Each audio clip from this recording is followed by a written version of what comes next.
આ તરફ કેટલાય દિવસથી થઈ રહેલા કમોસમી વરસાદના કારણે ખેડૂતોને બેવડો માર પડ્યો છે। સૌરાષ્ટ્ર ઉત્તર ગુજરાતના અનેક વિસ્તારોમાં માવઠાના કારણે મોટા પ્રમાણમાં પાક નુકસાન થયું છે।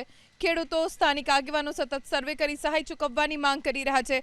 ઉપલેટાના સહકારી મંડળીએ વિરેન ફળદુએ સીએમને પત્ર લખી સહાય ચૂકવવાની માંગ કરી। એવામાં પાક નુકસાનને લઈને સરકારે સર્વેના આદેશ આપ્યા છે। કૃષિમંત્રી જીતુ વાઘાણીએ કહ્યું કે અનેક જગ્યાએ વરસાદ અને ભારે પવનથી નુકસાન થયું છે। સરકારે સર્વે કરવાની સૂચના આપી છે અને પ્રાથમિક રિપોર્ટ મંગાવ્યો છે। ત્યારબાદ સહાય બાબતે વિચાર થશે। કમનસીબે જે પ્રકારે ક્લાઇમેટ ચેન્જ થઈ રહ્યું છે એના કારણે આપણે સૌ જાણીએ છીએ કે દેશની અંદર અને દુનિયાની અંદર આ પ્રકારની અસરો જોવા મળે છે। કેટલીક જગ્યાઓ ઉપર વરસાદ પડ્યો છે, કેટલીક જગ્યા ઉપર પવન પણ થોડો વધારે ફૂંકાણો છે।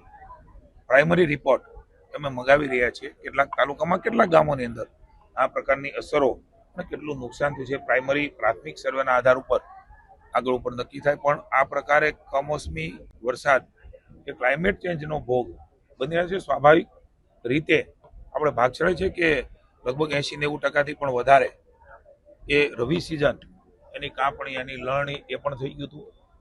હજી પણ કોઈનું નાની મોટી કોઈ તકલીફો હોય તો એ ગામ વાઇઝ તાલુકા વાઇઝ જાણવાનો પ્રયાસ પ્રાથમિક સર્વે અમે કરી રહ્યા છીએ।